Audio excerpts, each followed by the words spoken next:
Hello, and welcome to Season 5, Episode 1 of the Virtual Coffee Podcast. I'm Bekah, and this is a podcast that features members of the Virtual Coffee community. Virtual Coffee is an intimate group of developers at all stages of their coding journey, and they're here on this podcast sharing their stories and what they've learned. And we're here to share it with you. Here with me today is my co-host, Dan. Yo, what's up? We are back. Season 5. Took a little break off, a couple months off there, but now we're back. We're ready to get going again with the new season. We have a bunch of great guests lined up, and I don't know. I'm excited. Yeah, and it's not just Season 5 of the podcast. We're also rolling into Year 3 of Virtual Coffee, so I feel like this is not only going to be a fun season, but a fun year for Virtual Coffee. Absolutely. 3 years is a long time. I don't know. I've been through a lot. I feel like I'm still excited about the whole thing. So I don't know. Yeah, cool. I think this third year of Virtual Coffee is really exciting because we're kind of established. We know what we're doing. We know who we are. And now there's space to grow and innovate and do new cool things. And I'm really excited to be able to do that and keep talking with the members of our community as we do that. And a lot of the people that we have on the podcast this season are people who have been around a while. We have some newer members too, but it's cool to have that balance where there's a different history of Virtual Coffee that we're talking about. Yeah, absolutely. Yeah, I agree. And it's cool to have all of that mix going on at Virtual Coffee as well. It's cool. So, yeah, we're going to kick off Season 5 of the podcast with Brian Rinaldi. Brian is a developer experience engineer at LaunchDarkly. He's also actively involved in the community. He runs some developer meetups. One is called CFE.dev, and he also runs a local meetup at Orlando Devs. He edits newsletters. He has co-authored a book about Jamstack. And he's been around for a long time, and it was a really great time talking with him. I really enjoyed this conversation with Brian because I used it as like my personal mentoring session of how do you DevRel? How has it changed? How has community changed? And so really, we always start with a list of questions, but I'm not sure that I really looked at my list as much as I was like, I want to know more about this thing. Please tell me about it. So we cover all of those fun topics of DevRel, what it is, how it's changed, and getting his advice as an expert in the field was really awesome. Yeah, absolutely. Okay, we're going to take a quick sponsor break, and then we'll hear from Brian Rinaldi. Looking for developer-centered online events? Want to share your knowledge with the developer community? Attend and host online events at codementor.io/events. That's codementor.io/events. We start every episode of the podcast like we start every Virtual Coffee. We introduce ourselves with our name, where we're from, what we do, and a random check-in question. We hope you enjoy this episode.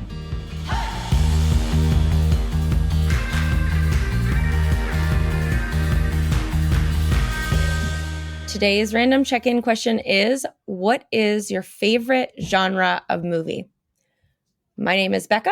I am a technical community builder from a small town in Ohio.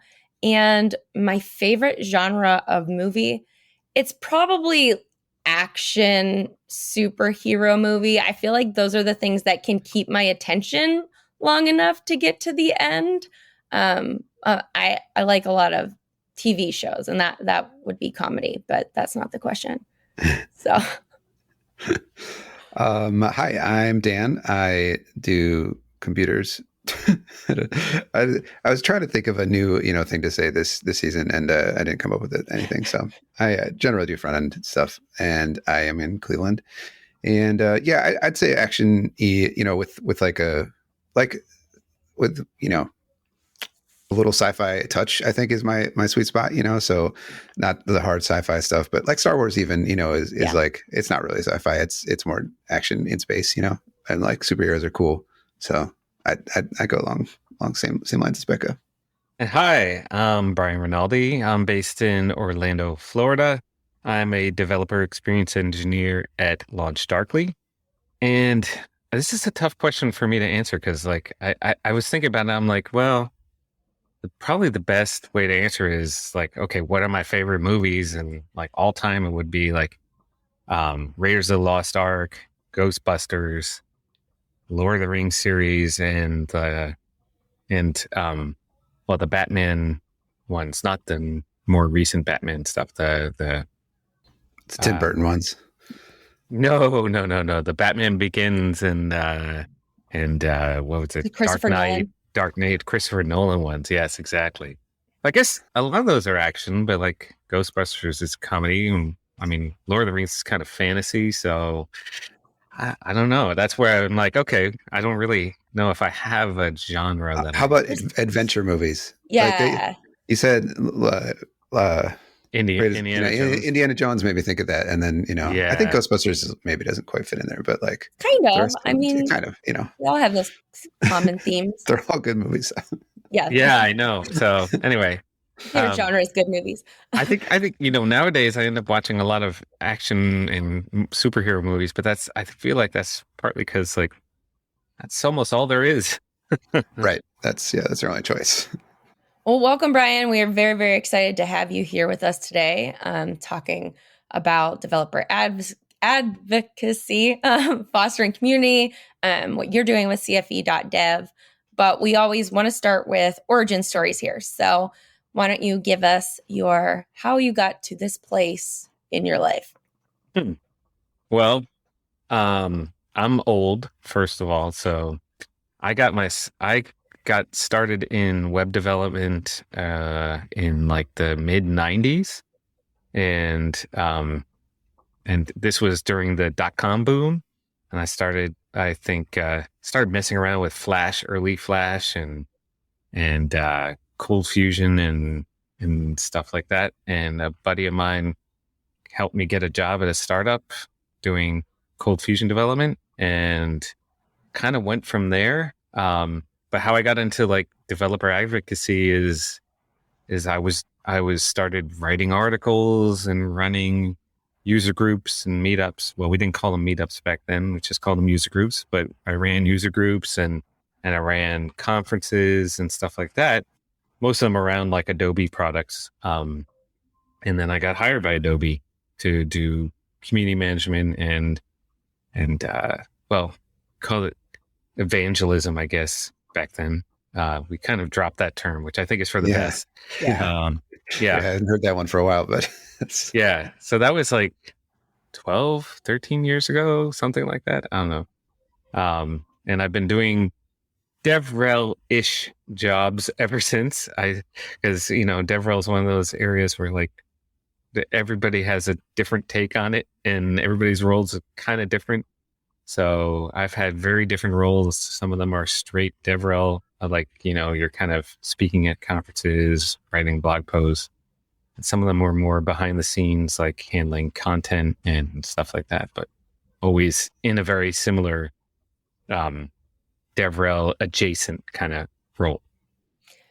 It seems like you've been in DevRel since the beginning of DevRel, right? Like right as that started to pick up. And I'm sure it's changed a lot. What do you think the biggest changes have been? Oh, God. Yeah. I mean, I guess it was very early days of DevRel. At the time that I got into it, it was like, okay, there's a handful of companies and most of them were big. Microsoft, Google, Adobe had like some DevRel folks, but like most companies did not have DevRel folks. I think it was seen as kind of superfluous. And now one of the big things that's changed is you see companies, they're startups and they don't even have a marketing department yet. They haven't even done their first marketing hire. Their first marketing hire is a DevRel person, right? They're like, okay, this person can handle all the community things and can, be our authentic voice. Is this kind of, the term that's used. And so like, I've even had some of those roles where I'm sending email campaigns and stuff like that, which would normally be a marketing person's job, but we don't have a marketing person yet. So, that's definitely a big change. So like every company seems to kind of come out the gate. If they're focused on developers, they want to have a DevRel person right off the bat. And so lots of jobs in it, whereas before it was very hard to break into. And one of the great things about that is there's a lot of room for varied levels of experience, because back when I got into it, you had to already be kind of like a known entity and have been around for a long time. And this kind of limited the opportunities, I think, it was a very, well, the industry as a whole was very white male centric. It still is, unfortunately, but even more so, like that limited opportunities, I think, for lots of people who, it basically leaned very heavily towards, white males, because what they were looking for was people who were already well known in that field, and it was very hard to find women or minorities who were known. So I think having it opened up to different experiences and different types of people, that not just the road warrior, as I call them, who would go to conferences and conference to conference to conference and speak, which is also a hard life that only fits certain people. So, that's changed. And so I think we've now opened it up to like, it's a completely different field, in many ways, and for the better, I think. Yeah, that's great. And I mean, the pandemic, of course, has had a big impact on what it looks like too. It's just constantly shifting. Absolutely. Right. I mean, especially for those people whose job was to go from conference to conference to conference, like it wasn't even there. It still really isn't. There's very few in-person conferences. So you had to kind of adjust. Yeah. Somebody online who's in DevRel was saying it was a tweet that people in DevRel need to really focus on upping their video game, because they thought that was going to be the next big thing.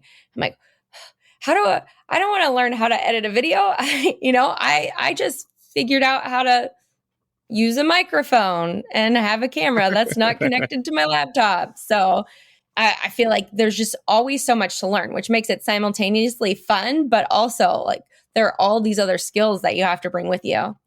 Yeah. But I think, the good companies that do this understand that not everybody has, like, you can't find very many people. I mean, there are people who are seemingly good at everything. And I love those people and hate those people at the same time. But it's really hard to find somebody who's like good at writing, good at video, good at public speaking, and so I think the companies that do this right take what you're, kind of build on your strengths, right? So me personally, I'm also not, I can do videos. I don't consider myself a particularly good at video person. It drives me crazy. I love to write, and I love to run events and things like that. And so like, when I've had the roles I've had played to those strengths, particularly when I'm at a company that knows how, I feel like does DevRel right. They play to your strengths and don't necessarily feel like, okay, you can't do video, you're failing in some way. And because you can't get everything out of a single person. That's why you have a team, and different people have those different strengths, and we play to those strengths. Yeah. So I'm going to back up kind of a little bit, 5+ years ago, maybe now. So in the midst of all of this, you also started CFE.dev. So why don't you talk a little bit about what that is and why you started doing that? Yeah. So CFE.dev, it's about 5 years ago I started it. And it's all virtual events. We run 2 virtual meetups a month. And then I also run, obviously, virtual conferences and stuff like the Jam.dev, which just finished yesterday, and more serverless and other. I have Flashback conference as well, which was another one. Well, that one was in person, but it's my one in-person event running under CFE.dev. But anyway, and yeah, so this was before pandemic forced us to go virtual.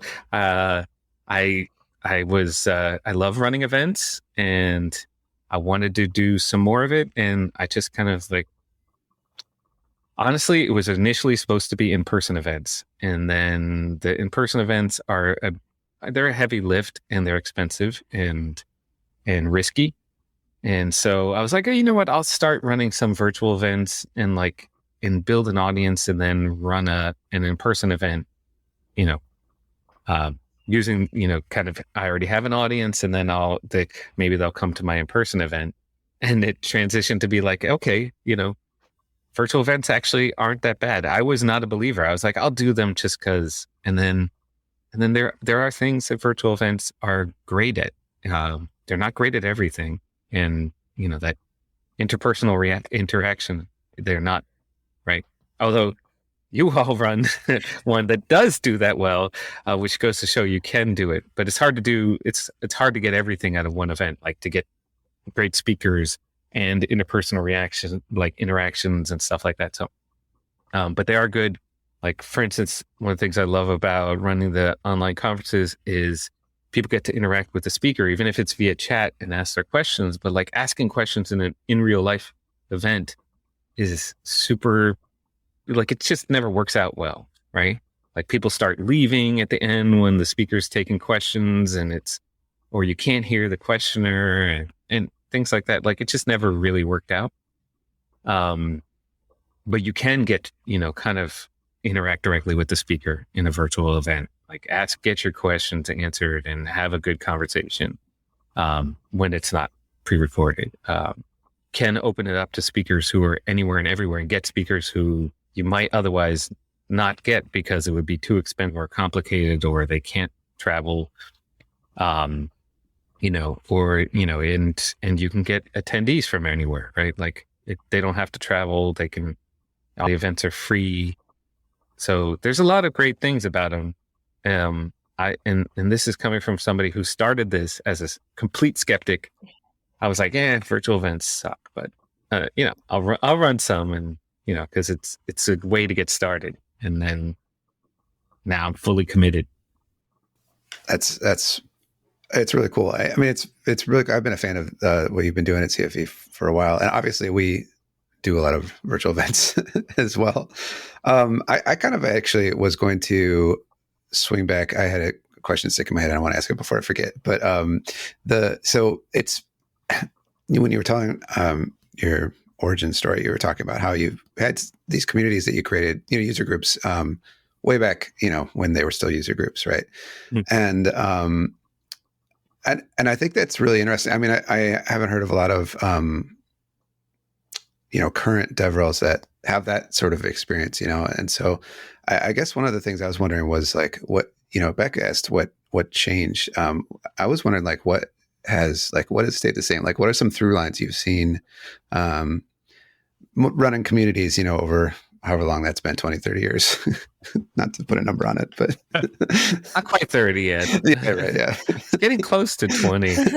So, luckily people can't see me and tell me that, oh, wow, yeah, he's old. But,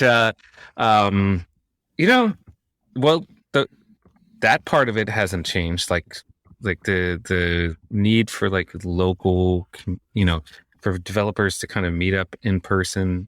We don't call them user groups so much anymore. We call them meetups, but they still exist, and they're still, I think, an important part of building developer communities, particularly on a more local level. I run one here called Orlando Devs, and we're probably we're the biggest developer group here. I think we're 6,000 members, which surprises people when they hear Orlando. They don't think we have a big developer community, but yeah, it's very different, because while I love the virtual events, I think we still need to kind of meet up in person, right? And so I started running when pandemic came. I ran some virtual events for Orlando Devs, and I was like, it's weird because I love virtual events, but this doesn't work for meetup, for my local meetup, because these are people I want to meet in person. I mean, the speaker is I love the speakers, but like I go there to see the people and then hear the speaker. Whereas I go to the online event to hear the speaker and hopefully meet some people. It's kind of like flipping it. So I think that's a through line that has stuck. I think, a lot of things haven't really changed that much in the fact that the in-person events for DevRel stuff is still important. I think, there's developers have, I think as a community, have a real need to kind of connect. I think because this is a hard job and as Bekah noted, takes constant learning.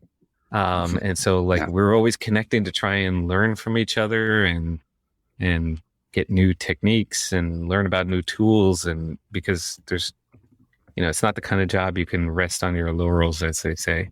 Absolutely. So all of that's kind of the same. The technology's changed and it's expanded, but it's not that different in many ways. Yeah.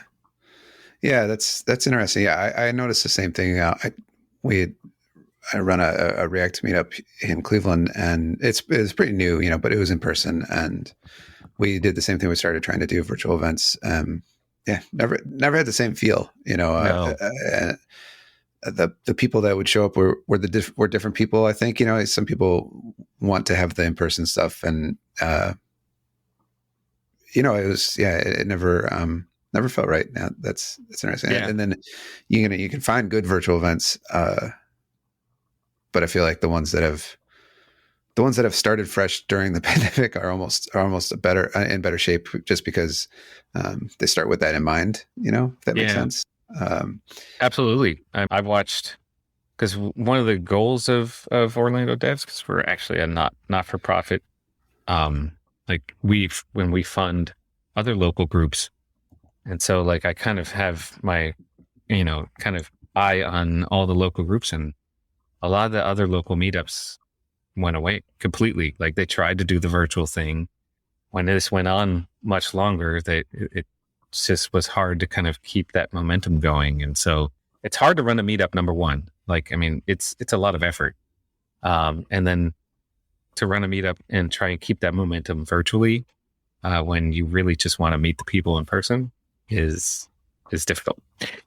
I'm going to circle back a little bit to when I met you, Brian, because you're talking about this idea of developers, they need community, they need support, right? And I don't know when we first met. Virtual Coffee had been going on for a while.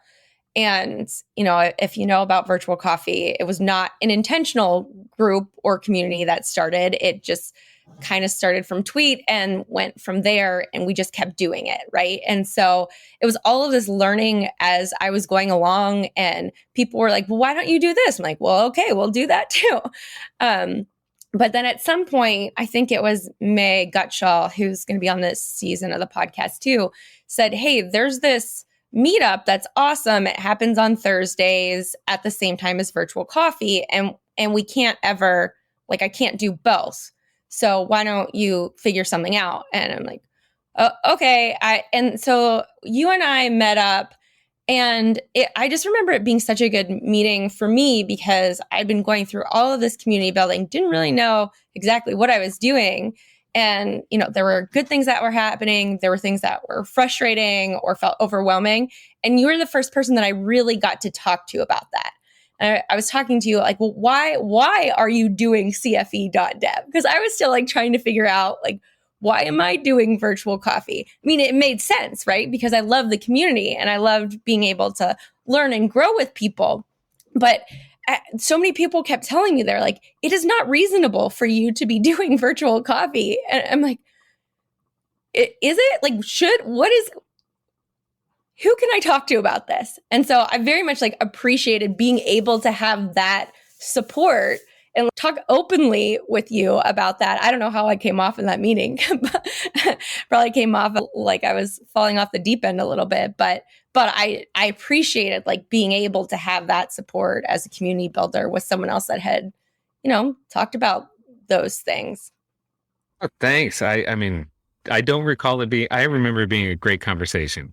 So, it's nice for me because I honestly, like, even though I've been doing this a long time, I don't have a lot of people I can talk to about it. Most of the people really, I don't know a lot of people who run communities like Virtual Coffee or like CFE.dev or even meetups. I mean, it's a small group of people.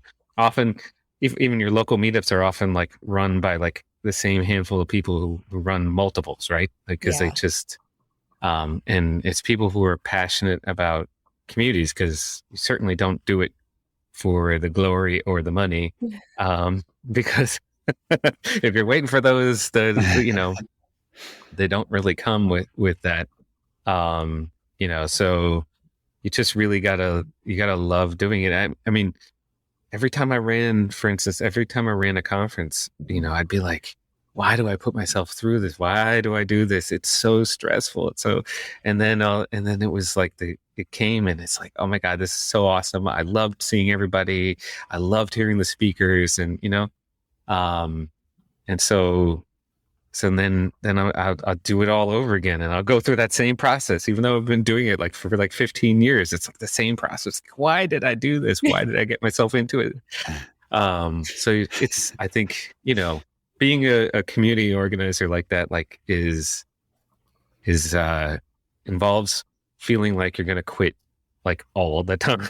Like that's it. I had it. This is too much. Yes.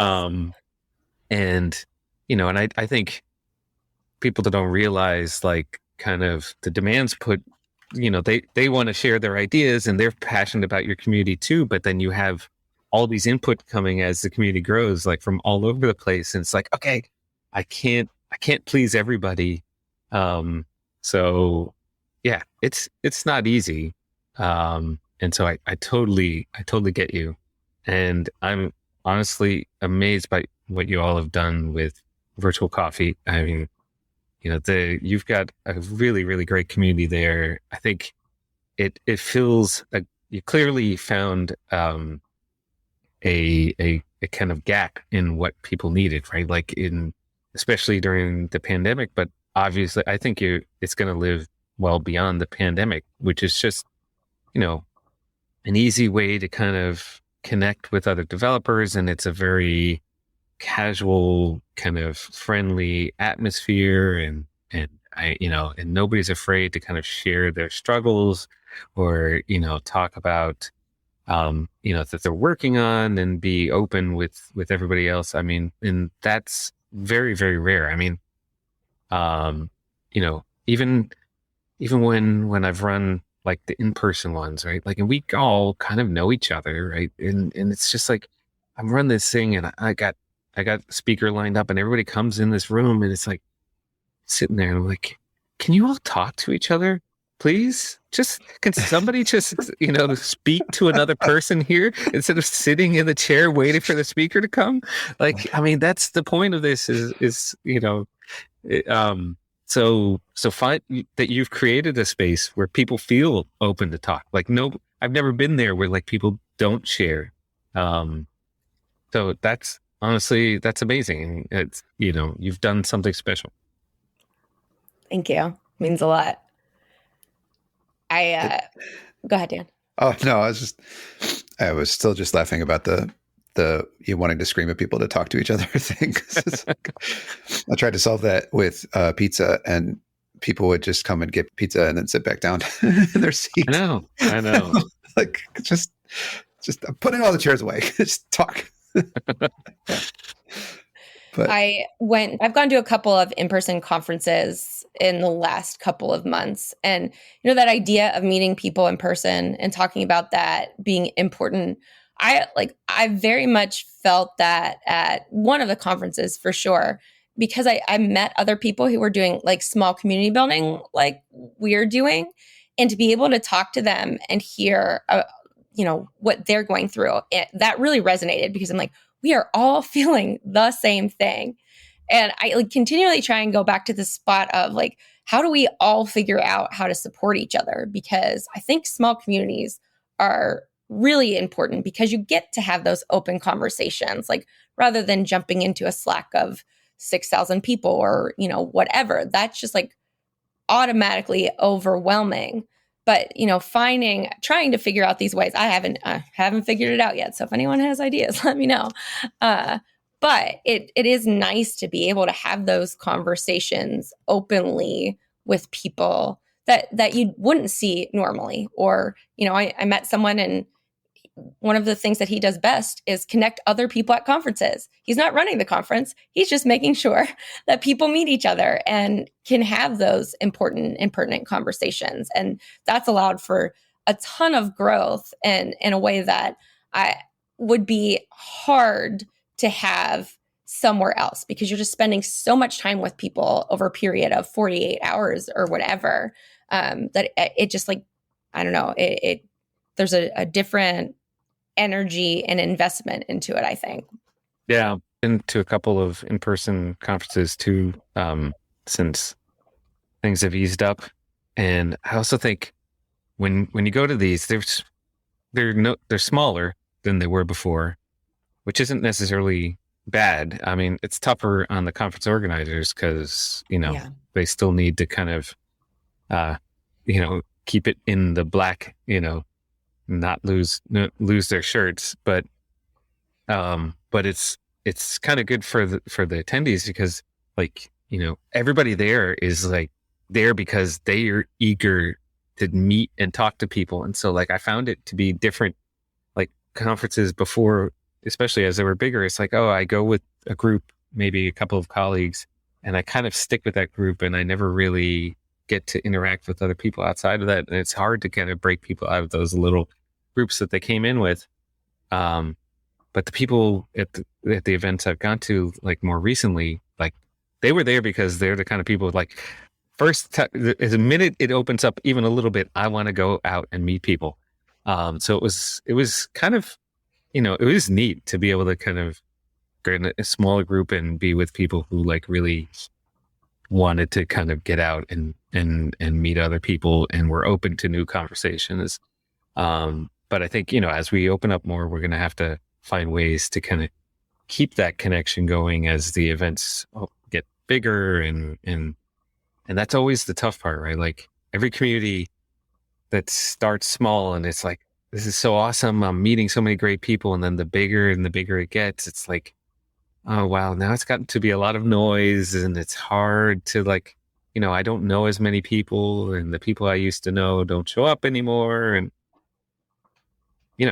it's the hard part about keeping a community going for a long time, like, and growing it without losing what it was that made it special. I've seen a lot of communities kind of struggle with that, and I've even struggled with it myself. Like, particularly the Orlando Devs it's gotten really big. Like, it's hard. And so, yeah. I guess I don't have any special answers. I sympathize with. I'm always figuring it out myself. I was really hoping you were about to solve all of our problems.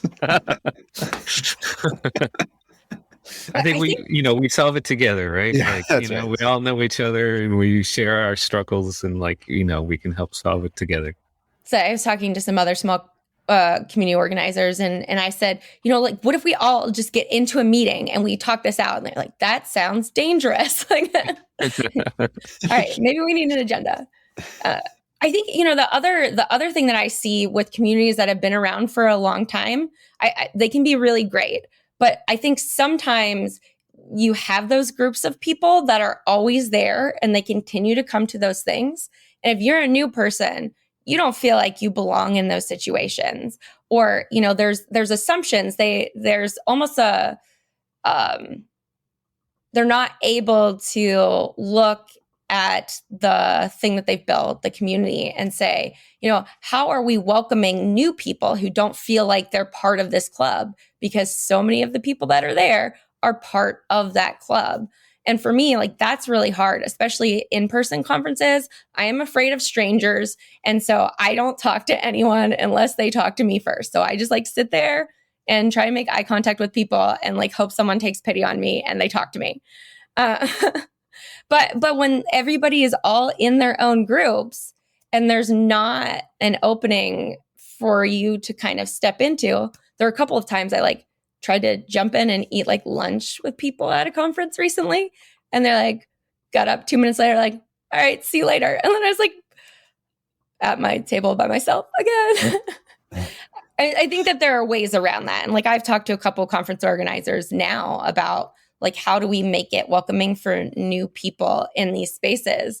But I think it's that you just have to constantly be evaluating, what is it like to be a new person? And it's not just conferences and communities, it's jobs and school groups or, whatever else. It can always be hard.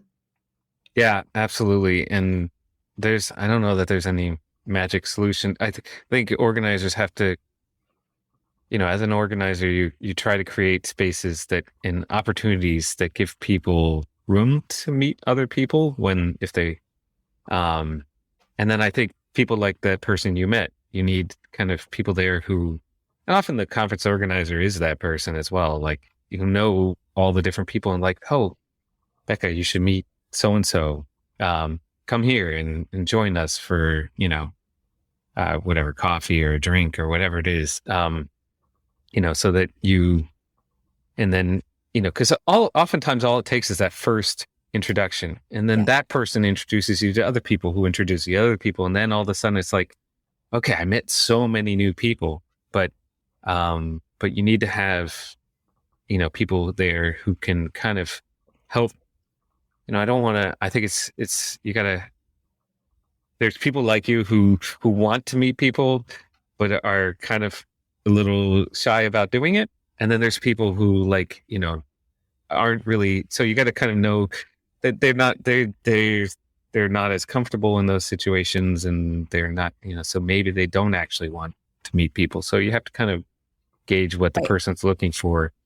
But there are people who I think are kind of natural connectors and can do that and have a good sense of what you're looking for.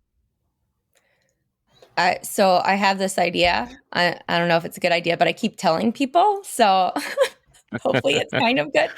So have you ever been to I think it's called like a Brazilian barbecue where they have like those big things of meat and then you have these like chips on the table and you put up green if you want some meat or red if you don't want some meat, right?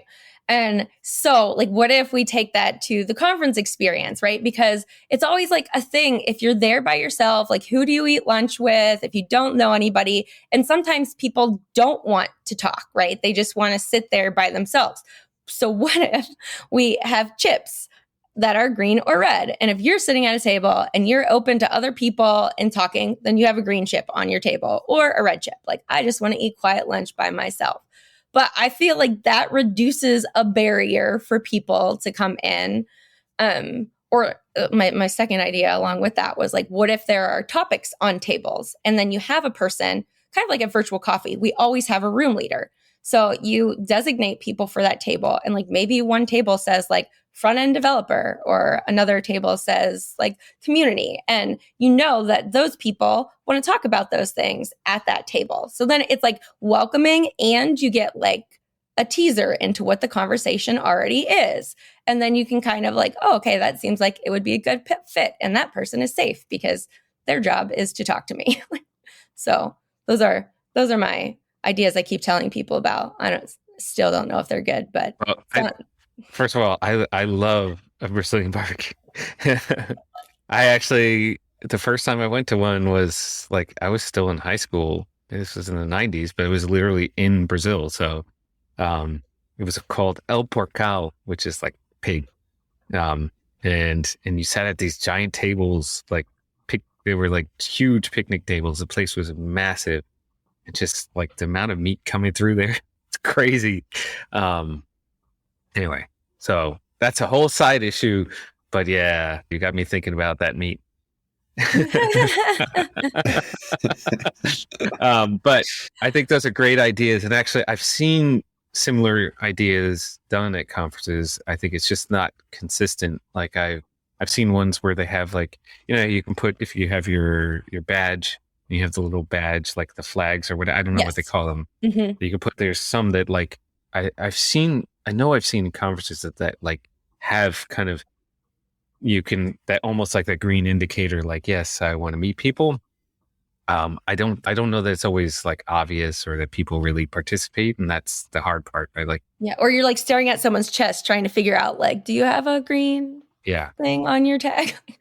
Yeah. So, and even like O'Reilly used to run this conference called Fluent, which is like a web development conference. I mean, it's not the only conference that did this, but they would have at lunch, they would have tables. I don't remember what they called them. It was like, maybe it was birds of a feather kind of thing or something, where it's like, and they would usually be like a speaker who had agreed to like sit and be the kind of, so that at least there was somebody there who was talking about that topic. Cause that's the hard part. Like, you can put a topic on the table, but if nobody's there, I'm not gonna be the first one to sit. So they would have like the speaker go, and usually I know I got picked for that before, like as a speaker, and I'd go grab like a couple people so that, you know, it's not even just me, because even that can be awkward, right? Like, you have what looks like a small group already going, and then you start those discussions. So I think those are great ideas that, like, you know, it's just, you know, I definitely think could be implemented more consistently as we get back to in-person events, to help people. Yeah, it's interesting because I think every conference I've been to has had some place for speaker feedback, but I don't know that there's a conference feedback, right? Like, how did we do as a conference? Or, you know, what could we do to create a safer space or a more welcoming space? And it's hard, you know, I mean, we both know, like, taking feedback is a challenge because you get so much of it and you have to try and figure out what to do with it. So, I don't know, maybe there's some kind of space for doing that more effectively. Yeah, that is tough. I often, you know, I think even the speaker feedback, like, oftentimes it was like, this wasn't always that valuable. Usually it was only the people who really just wanted to complain about something who actually submitted something, or it was either the people who like just gave every 5 stars across the board because either, you know, whatever, or they wanted to complain about something. And, you know, I think the most valuable stuff kind of sits in the middle there. It's like, yeah, I enjoyed that, but here's some ways to improve, like constructive criticism, as opposed to like, yeah, this speaker sucks for reasons. So same thing on the conferences. It's, you know, so I've seen some that do have more of a general, but I don't think they've asked about what you're looking for, which is like, did we help you connect with other people, if that's what you're looking for? Right. The best feedback I ever got in a talk is somebody fell asleep. And so then I knew I needed to do something to take that talk to a different level. Yeah, I don't recall, like, when I've gotten lots of feedback over the years, but maybe once or twice there was something actionable, but I mean, generally. Yeah. So you just wrapped up the jam.dev, right? Yes. Yep. And I made it to the first day, didn't make it to the second day, but it's really great. And you do a really good job of, you know, like emceeing or facilitating those conversations and like bringing the questions through and asking things, which provides like a really, more of a sense of community than I think some of those other online events that I've seen. So, you know, what is the thought process that you have going into that? And do you organize that all yourself, or do you have support? So, so to answer your second question first, I partnered with the folks at FITC who I've known for a long time. And that is fantastic because, I mean, I run all the meetups myself, but like, this is a whole other level where, like, now, you know, you have sponsors and all kinds of stuff, and, you know, the quality of the video feed has to be super high, and you have speakers coming in and out during the, you know, throughout the day, and there's a lot of logistics involved that, so I handle all like the website and and all the speakers, like getting all the speakers and choosing the content and building the schedule and emceeing, obviously. And then they handle like the video and other like speaker logistics and sponsor logistics and stuff like that. So like that is amazing because it's a lot. And I don't know that I'm sure I could do it by myself. It would not be as good an event, or as polished. And I think maybe not as great for the attendees as well in many senses. So I think the combination works. But in terms of how I think about the event, I mean, I think you're right. Like I try to think about what makes virtual event better in ways that then not better. Okay. I love in-person events, but like what things are virtual events better at? Right. And so like, I can't stand virtual events. They're like, I call them glorified YouTube playlists. Yeah. Right. It's like, if I could go to your YouTube playlist and get the same basic effect because it goes from recorded session to recorded session. And like, other than add in a little chat or something like that, it's like, that's not an event to me, because the event has to be about the community that's there, right? Like it's about the people that are there. So, I think those live, even when we have recorded sessions, they always have we have a significant amount of time dedicated to that live Q&A. So like we have the Jam.dev was 30-minute presentation and then 15 minutes of live Q&A. So like gives everybody an opportunity to cast their questions and get them answered by the speaker, which is kind of the critical piece to me, because I could watch your video on YouTube, but I can't directly ask you questions, right? And get those questions answered. So that part I think is great. We try and throw in we try and bring in speakers from all over the place, which I think is great, which would be difficult. I mean, we had speakers from, almost every part of the world that came yesterday. We had attendees from almost everywhere. So those are things that it can be great at. It was free, which I've been pushing to kind of make these free, because even though there's a lot of costs involved, like I think, I finally was able to win over and make this free, which to me opens it up to everybody.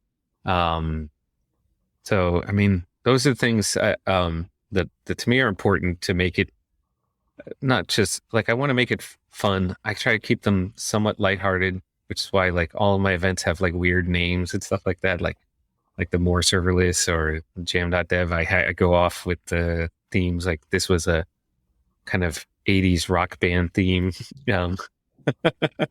Last year was also 80s, 90s hip hop theme. So, it's it has, I just try to keep the stuff lighthearted and fun and, and hopefully people enjoy it. It seemed like people did. So I'm happy about that. That's awesome. We're at about time here, but is there anything else that anything that's coming up for you that you want to share, or any last bits of advice for other people maybe working on communities right now? I'd say I'd love for people to join CFE.dev. We run after the afternoon crowd for virtual coffee. So you can go to virtual coffee and then come join a session. I'd love for people to join that. We have a second and fourth Thursday at 1 p.m. Eastern is when we run those. And then trying to expand to do some more stuff on that. I also have a book I wrote with Raymond Camden we finally finished. It's already available and you can download it, but the actual print book, imagine that. Wow. Will be out in the next few weeks. What's that called? It's called the Jamstack Book, if you're interested in Jamstack stuff. So obviously I am. And yeah, I mean, and of course, I'd love for you to check out LaunchDarkly, because I think it's awesome, and that's why I work there. All right. Thanks so much, Brian. Thank you. Very, very happy to have had this conversation. Brian. This is great. Thanks so much. Bye. thank you for listening to this episode of the Virtual Coffee Podcast. This episode was produced by Dan Ott and Bekah Harald-Weigel. If you have questions or comments, you can hit us up on Twitter at virtualcoffee.io or email us at podcast@virtualcoffee.io. You can find the show notes, sign up for our newsletter, check out any of our other resources on our website, virtualcoffee.io.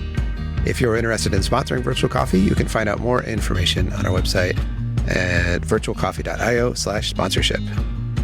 Please subscribe to our podcast and be sure to leave us a review. Thanks for listening, and we'll see you next week.